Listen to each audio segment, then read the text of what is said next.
তুমি যদিও শাৰীৰিকভাৱে তুমি আমাৰ মাজত নাই, তথাপিতো কিন্তু আমি তোমাৰ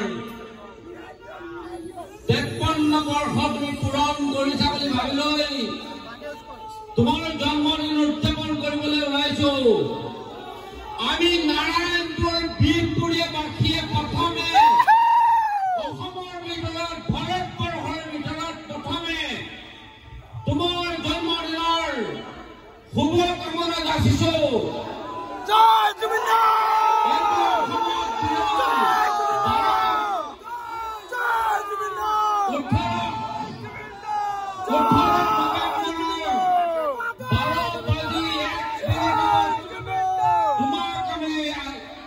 তোমাৰ জন্মদিনৰ শুভকামনা যাচিছো।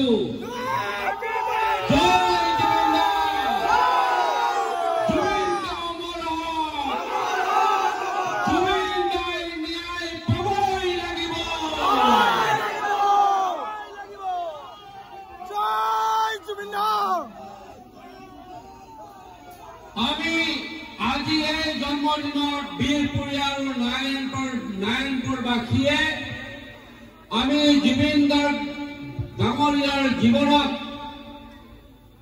একেবাৰে সংগী হৈ থকা আমাৰ অতি মৰমৰ বৰ্ণালী কলিতা বাইদেউ আৰু ৰাকেশ ৰিয়ানক আমি আজি এই মঞ্চত আমি সেই দুজন ব্যক্তিক আজি আমাৰ মাজত আমি শুৱৰিছো আৰু তেখেত দুজনৰ লগত আমি একেলগে আজি কেকটো কটাৰ প্ৰয়াস কৰিছো। আমি অতি শ্ৰদ্ধাৰে নিমন্ত্ৰণ কৰি অনা, অতি সন্মানেৰে নিমন্ত্ৰণ কৰি অনা জুবিন গাৰ্গৰ একেবাৰে সংগী হৈ থকা আমি সেই দুজন বিশেষ ব্যক্তিক আমি আজি আমাৰ এই অনুষ্ঠানটোৰ সময়ত আমাৰ লগত সংগ দিয়াৰ কাৰণে আমি সশস্ত্ৰ প্ৰণাম জনাইছো।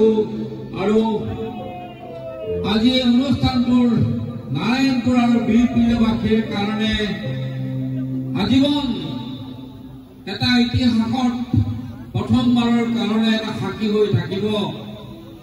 আমি সকলো জুবিন গাৰ্গৰ অনুৰাগী, আমি সকলোৱে জুবিন গাৰ্গক হৃদয়ত ৰাখিছো আৰু সেইটো সুবাসতে আজি এই অনুষ্ঠানটোত আমি আমাৰ লগত আজি বিহপুৰীয়াত নাৰায়ণপুৰত আমাৰ লগত সংগ দিবলৈ অহা এই দুজন মহান ব্যক্তিক আমি শুৱৰিছো, শ্ৰদ্ধা নিবেদন কৰিছো। আৰু আপোনালোকক কি কম, অতি দুখৰ কথা, অতি আবেগ আৰু বহুত দুখ কষ্টৰে এই অনুষ্ঠানটোত আজি এই জুবিন গাৰ্গ ডাঙৰীয়াৰ কেকটো আমি সাঁকোৰ উদ্যোগত কাটিবলৈ ওলাইছো। বহুত আবেগ লৈ আমি আপোনালোকৰ ওচৰত আহিছো। আপোনালোকেও বহুত আবেগ কৰি আছে। এই কথা আপোনালোকক আৰু কোৱাৰ কোনো কথা নাই। মই অত্যন্ত এই কেকটো কাটি আমি আমাৰ অতি শ্ৰদ্ধাৰ জুবিন গাৰ্গ ডাঙৰীয়াক আমি শুৱৰিছো আৰু আমি সংকল্প লৈছো আজি যে আমি জুবিন গাৰ্গৰ ৰাস্তাত আমি যাবৰ কাৰণে সংকল্পবদ্ধ লৈছো। প্ৰকৃতিৰ লগত মানৱ ধৰণীৰ লগত আমি থাকিম বুলি সংকল্প লৈ আমি এই কেকটো কাটি শুভাৰম্ভ কৰিছো।